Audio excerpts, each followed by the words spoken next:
美国白宫周六宣布，拜登总统将于下月在华盛顿主持美国与东盟领导人峰会。这次会议原本于今年1月举行，美国方面却单方面推迟至3月底。不过，由于多位东盟领导人的日程安排等原因，各方未能达成一致，峰会再被延后。也有消息称，实际原因并非如此，而是因为美式傲慢令多位东盟领导人感到恼怒，甚至有人开始觉得最好取消这次峰会。周六，白宫发言人普萨基发表声明称，拜登将在5月12号和13号于华盛顿亲自接待东盟成员国领导人，举行美国东盟特别峰会。声明称，这次峰会将纪念美国和东盟国家建交45周年，并展示美国对东盟的持久承诺，推动一个自由、开放、安全、互联和有弹性的印太地区。去年10月，拜登以视频的方式出席东盟峰会时提出，将在2022年1月举办美国东盟特别领导人峰会。东盟国家当时普遍表示支持。但到了今年1月，拜登写信给东盟国家领导人，通报预定会议将被延迟，但并非取消。到了2月，白宫又宣布此次峰会将于3月底举办。不过，由于部分东盟国家领导人无法在既定日期出席会议，峰会不得不再做调整。拜登政府上台之后，实际上是重新加大了对东盟的这个重视程度，所以实际上像这个新版的印太战略当中，对东盟提的这个次数是非常多的。美国要表明一种态度，就是说加强美国和东盟在这个地区的合作。有分析指出，按照白宫的设想，把东盟10国领导人都邀请到美国，开一场规模盛大的10+1线下峰会，试图彰显美国对东南亚的影响力甚至领导力。然而，针对拜登单方面宣布召开这样一场峰会，东盟各国的态度耐人寻味。泰国曼谷邮报网站早前的一篇报道中披露，东盟领导人向拜登团队先后提出过数个日期建议，但美方一再改变时间表，甚至搞单方面公布时间的突然袭击。这样的美式傲慢令半数东盟领导人感到不满，甚至有人开始觉得最好取消这次峰会。除了美方固有的傲慢态度外，此次特别峰会的时机选择也让东盟国家感觉到美国政府有逼迫他们就当下关键热点议题选边站的嫌疑。在面对俄乌冲突问题上，由于东盟有关国家对俄罗斯粮食进口、工业原料进口依赖度高，考虑到经济制裁的非预期性后果，东盟国家显然需要衡量与拜登政府对俄政策保持一致所带来的灾难性后果。因此，东盟国家外长发表共同声明，呼吁缓和冲突，进行对话，但是并未直接反对俄罗斯。2月28号，新加坡宣布对俄罗斯实施金融制裁，这是东盟国家中唯一一个积极响应西方制裁倡议的国家。此外，今年20国集团峰会和亚太经合组织会议的主办方印尼与泰国也正面临一个比较尴尬的问题。美国和俄罗斯都是这2大多边机制的参与国，但美方此前已明确表示，如果俄罗斯官员出席，美国将抵制G20会议。这样的情况显然并不符合东盟国家的利益。现在实际上随着俄乌战争的这个推进，实际上美国加快了在亚太地区构建一个这个盟友体系。除了这个盟友体系之外，再加上伙伴关系上，美国试图上在亚太地区就是打造一个完全对立或者对抗的这种集团性的这种地区架构。近年来，美方已将东盟视为其遏制中国战略的关键。从近期的种种动向来看，美国在今年势必会加大力度推行印太战略，继续以印太经济框架、联合军演等经济安全领域议题为诱饵，对南海周边国家进行拉拢、施压与胁迫。这些更是东盟不可接受的事情。在美英澳联手制造核扩散风险的 AUKUS 联盟问题上，多数东盟国家坚持了独立自主的主张，做出了理性客观的评判。而印尼外长雷特诺近日公开表示，我们的人民会问，如果印太战略不能为人民带来经济利益，这个概念还有什么意义？周四，国务委员兼外长王毅同越南外长裴青山通电话时指出，美国试图通过强推印太战略制造地区紧张，挑动对抗对立，将严重损害本地区得来不易的和平发展局面，严重侵蚀以东盟为中心的地区合作架构。我们不能让冷战思维在本地区回潮，不能让乌克兰悲剧在身边重演。美国的这种政策实际上它带有内在的一种矛盾性，它一方面说，我要加强和东盟的这个合作关系；另一方面呢，它要打造新的机制，像我们看到这个美英澳3边安全对话关系啊，包括美日印澳4边机制，尤其是4边机制，它现在要扩容，向谁扩？就是向越南啊、韩国啊，所以东盟非常担心，就是说这种扩容会分裂东盟的这种，或者是削弱东盟的统一性和中心地位。美国与东盟峰会一拖再拖，拜登政府最后只在3月底底迎来了新加坡总理李显龙的到访。新加坡联合早报披露的一个细节引发各方关注：美经领导人会谈后共同举行的记者会上，拜登在发言中至少6次提到印太地区，而李显龙则多次使用亚太一词。谨慎的用词体现出李显龙一贯的态度，不希望东南亚成为中美博弈的前哨战。分析指出，不要使中美关系复杂化。李显龙的这番话不仅在一定程度上反映了新加坡的担心，其实也代表了包括东盟在内的许多国家对美国的担忧，值得美方好好听一听。美国要求，可能东盟在一些特别敏感问题上进行表态，实际上东盟国家它这种选边站的压力就会很大。那么它是否还能够继续享受这种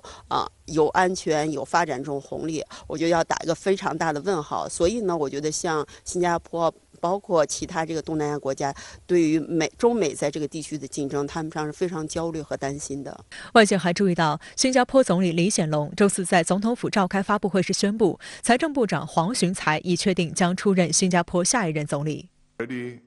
70, and I'm looking forward to handing over to Lawrence once he's ready. 李显龙此前已多次表示要在70岁之前卸下总理职务。在新冠疫情爆发后，他转而强调交棒时间点将取决于疫情形势，要将完好无损、运转良好的新加坡移交到继任者手中。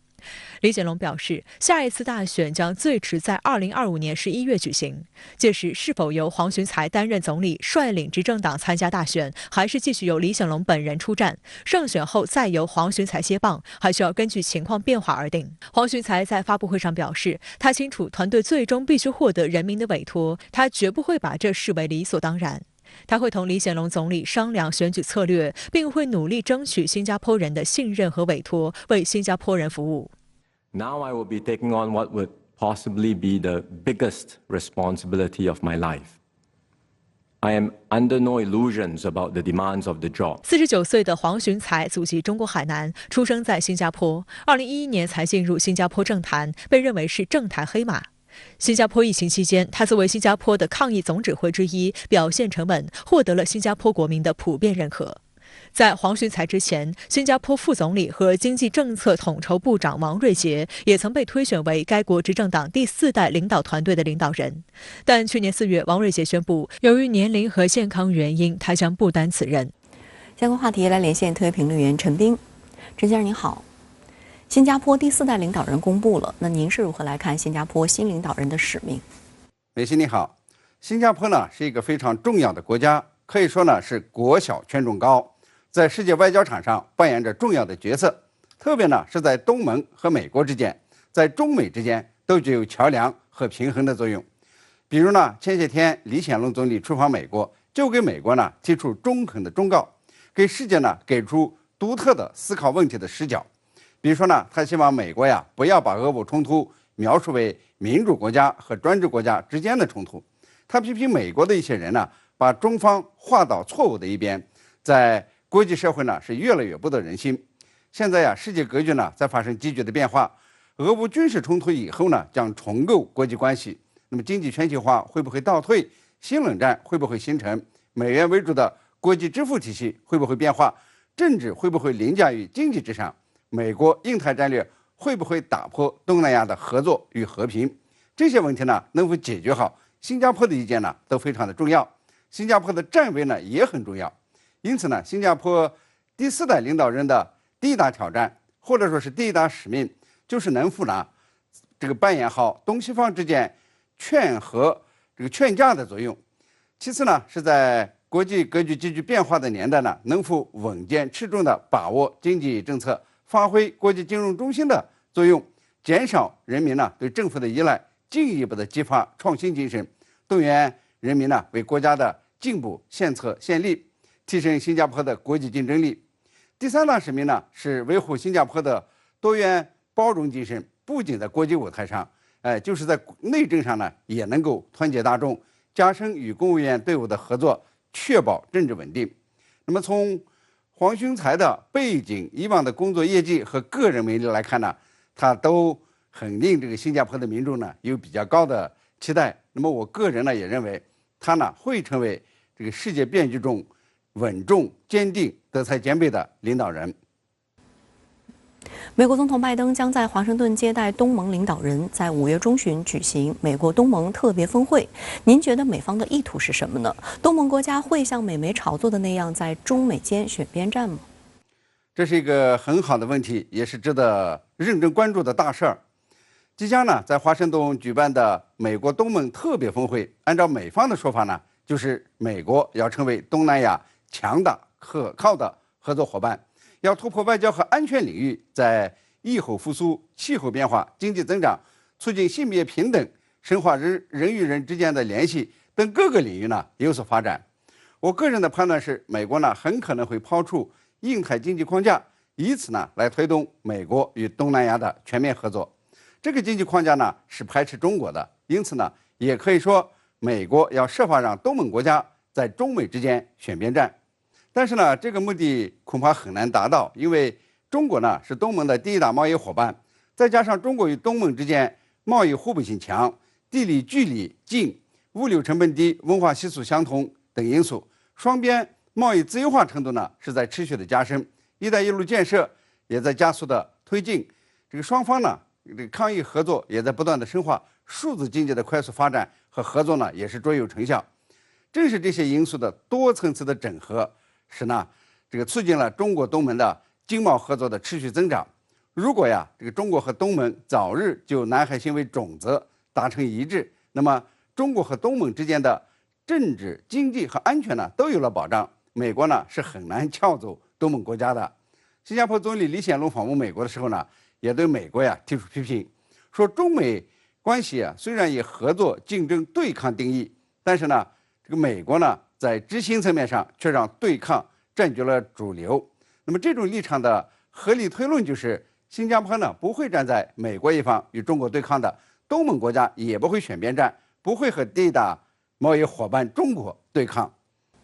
好的，也谢谢陈先生跟我们共同在线分享你的观点。谢谢。国务院新闻办公室周日举行新闻发布会，介绍中国空间站建造进展情况。经过180多天的太空探索任务，周六返回地面的神舟13号3名航天员目前的身体状况如何？他们将如何进行康复训练？未来我国的航天建设还有何宏大目标？来看看深圳卫视驻京记者从发布会现场发回的消息。发布会上，中国载人航天工程办公室主任郝纯首先介绍表示，神舟13号载人飞行任务的圆满成功，标志着空间站关键技术验证阶段任务完美收官，阶段任务目标全面实现。通过空间站关键技术验证阶段的这个任务吧，我们全面突破并掌握了空间站建造的关键技术，全面验证了工程各个系统执行后续任务的性能。以及系统之间的协调性和匹配性。另外，检验了工程常态化实施高密度任务的能力，运营管理也积累了丰富的经验，为空间站的建造奠定了一个坚实的基础。神舟13号飞行乘组飞行了183天，圆满完成了各项任务，创造了多项纪录。他们在轨驻留期间圆满完成了2次出舱活动、2次太空授课，还有手控摇操作交会对接试验，以及航天医学、航天心理学、航天功效学和空间材料科学共计40余项的在轨实验和试验任务，完成了80余项在轨数据收集和分析工作。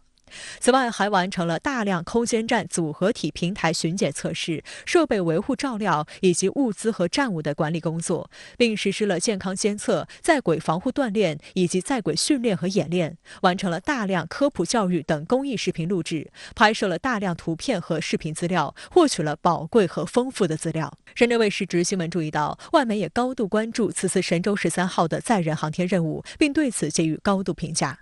法新社、美联社等媒体关注到，中国女性实现了首次太空行走。去年11月，王亚平执行出舱任务，她和翟志刚在6小时的太空行走中安装了空间站设备。目前，3位航天员已经返回北京航天城，正在按计划开展返回后的恢复工作。据悉，回到北京后，航天员的身体恢复分为医学隔离期、医学疗养期和恢复疗养期3个阶段。医学隔离期约为14天，航天员隔离在公寓内，以重新适应地球重力环境，提高心血管系统和支持运动器官功能，提高立位耐力，消除飞行后疲劳等。隔离期间，医生要对航天员实施各项医学检查，其中重要检查项目进行动态跟踪，并实行检查与体质训练恢复相结合，适当为航天员安排一些平衡训练、步行训练、医疗体操等活动。医学疗养期大约在20天至30天，航天员在继续恢复健康的同时，逐渐增加活动量，安排航天员康复疗养，以进一步增强航天员体质，加强生理机能储备，提高防病抗病的能力，使航天员尽快恢复到飞行前状态。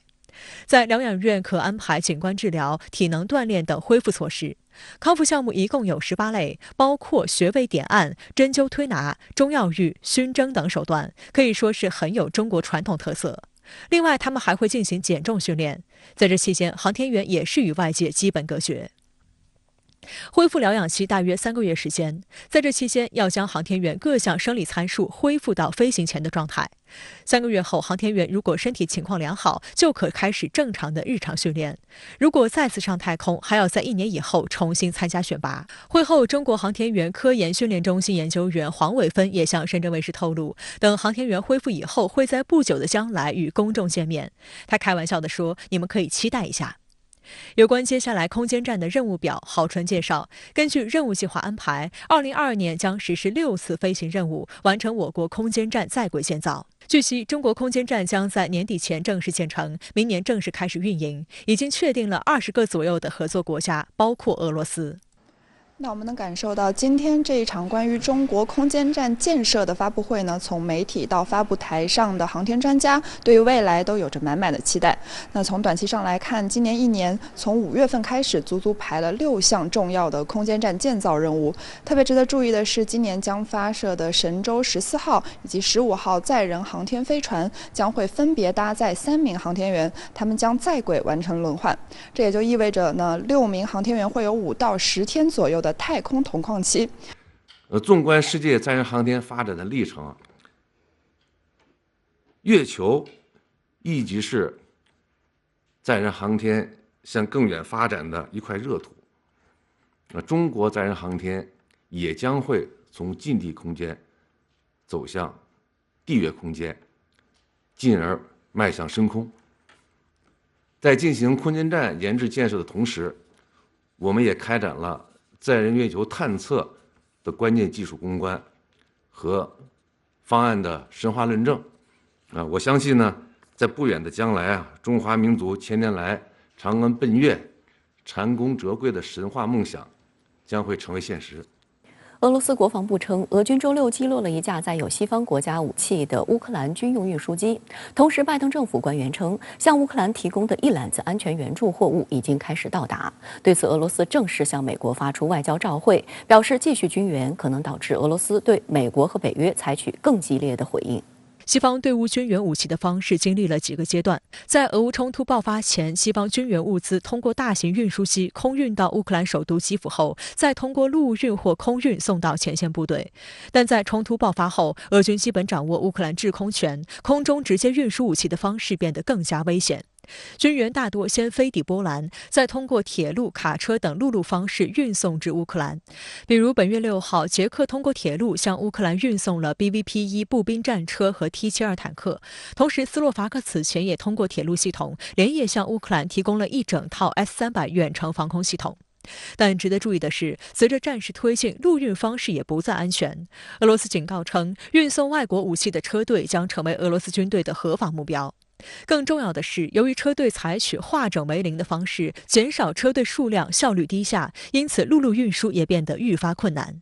根据美国白宫周6消息，美方使用空运方式，成功将价值8亿美元的军援送抵乌克兰，其中包括11架米1系直升机、18门155毫米榴弹炮以及300架弹簧刀无人机等。截至目前，美国向乌克兰提供的军事援助总额已超过30亿美元。对此，俄罗斯正式向美国发出外交照会。华盛顿邮报报道称，莫斯科在照会中警告美国和北约不要向基辅运送最敏感的武器，称这会对局势火上浇油，可能造成不堪设想的后果。据美国有线电视新闻网报道，有美国官员认为，俄罗斯正式发出照会，表明俄方非常关注美国不断为乌克兰提供军援，可能意味着莫斯科或准备对美国和北约采取更激进立场。我觉得火上浇油的这个几率是比较大的，因为呢，你现在当然了，从乌克兰角度来看的话，他说希望你来帮忙，可是你帮忙最好的方法呢，是让两造，也就是乌克兰跟俄罗斯啊，都能够放下武器，然后呢和平谈判，这个才是真正的帮忙。所以说这个代价是非常非常高的啊。那所以说这就显示出了这个西方国家啊，他们这种好斗的这种性格，我觉得这个就是一个让他们现在吃尽苦头的一个这个教训。而英国是继美国之后乌克兰第2军援国。英国首相约翰逊早前到访乌克兰，宣布增加英国对乌克兰的军事支持。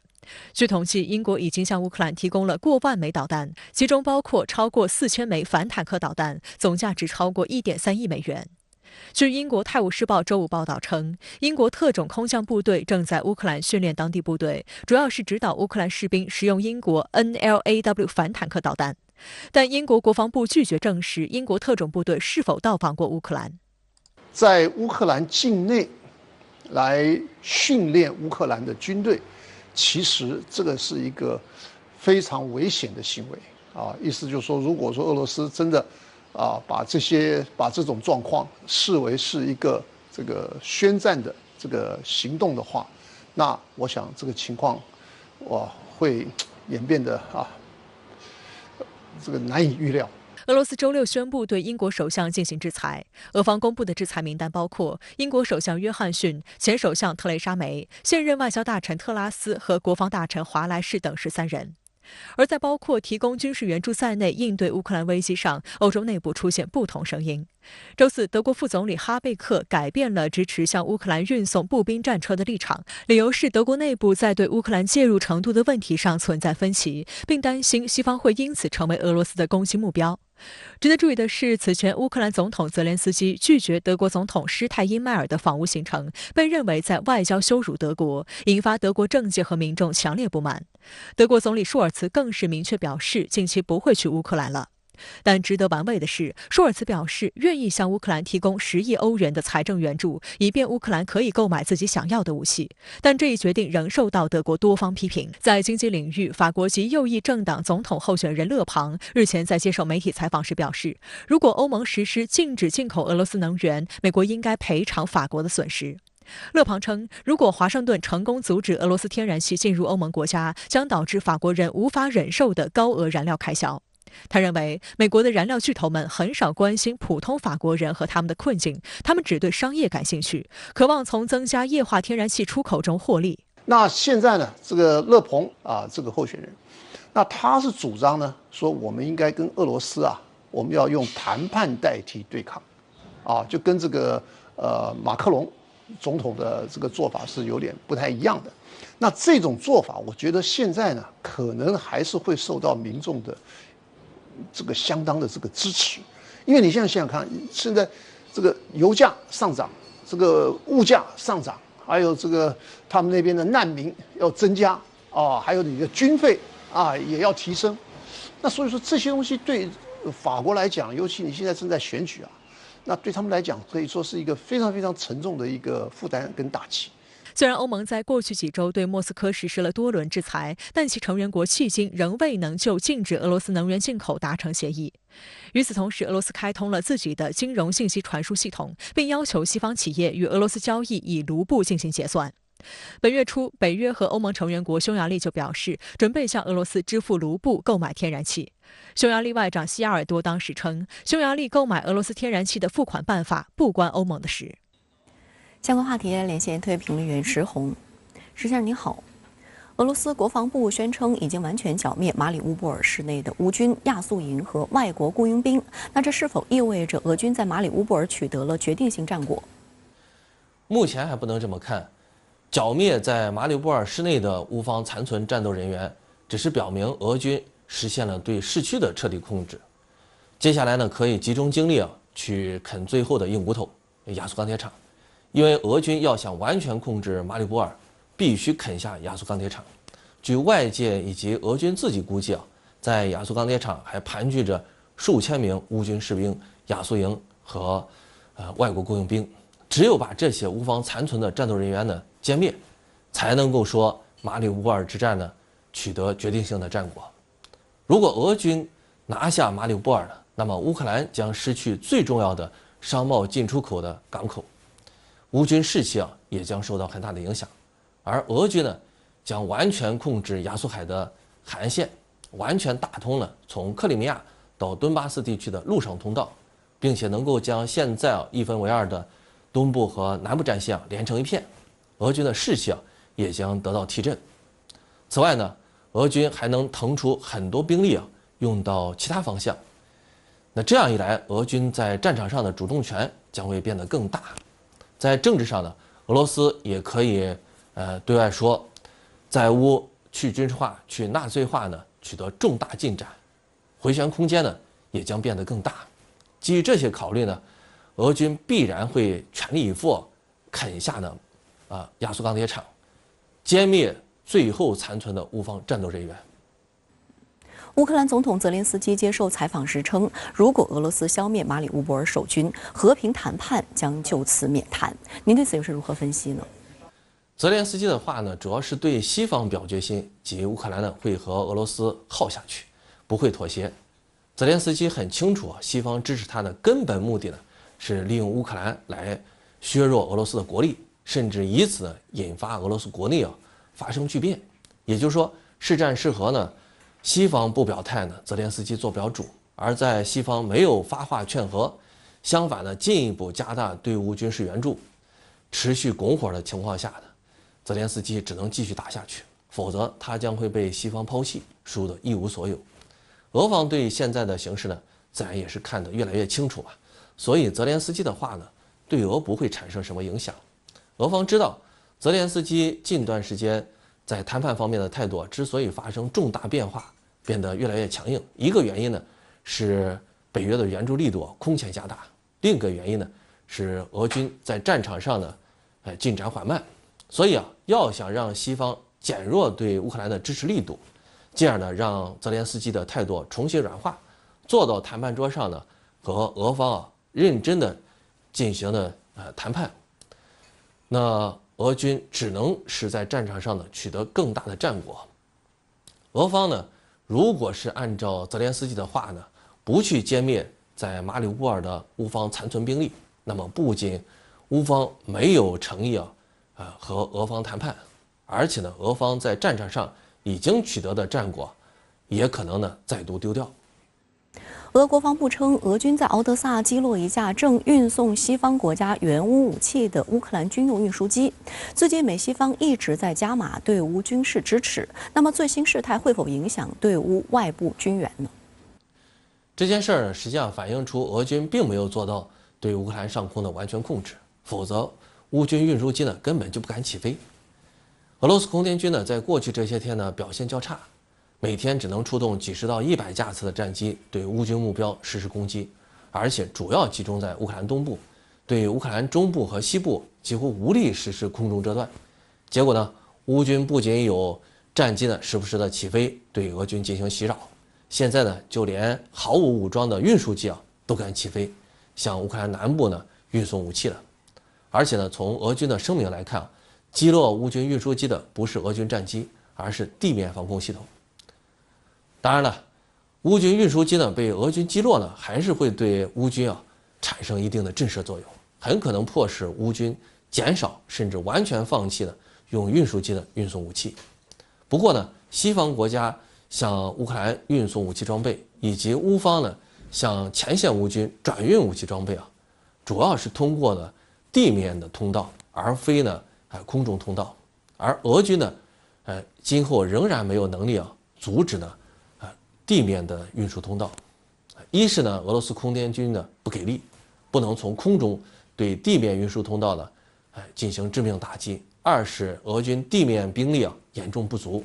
不能对乌方地面运输通道呢实施严密的封锁。如果西方国家援助乌克兰的武器装备继续呢源源不断的运送到乌军手上，那么对俄军将会造成越来越大的压力，整个俄乌战局呢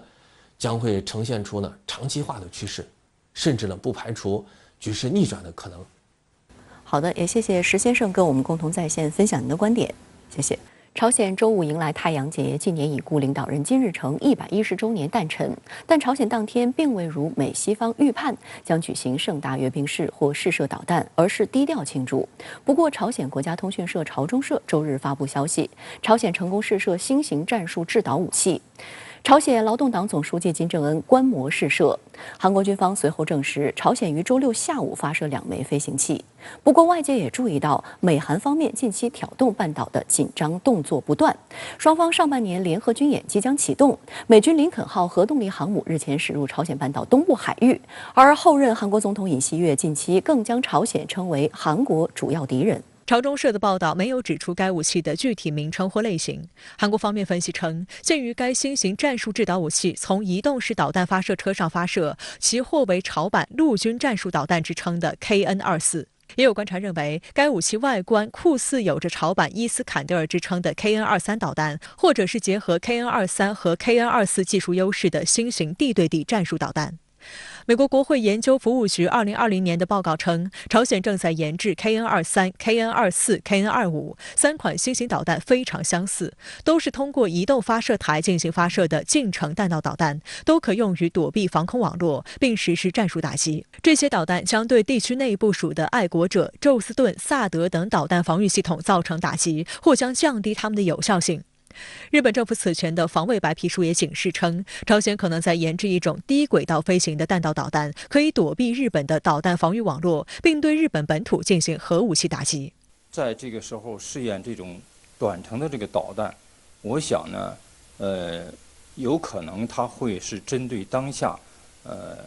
韩国的一些局势，因为韩国的这个政局现在发生变化，总统大选已经结束了。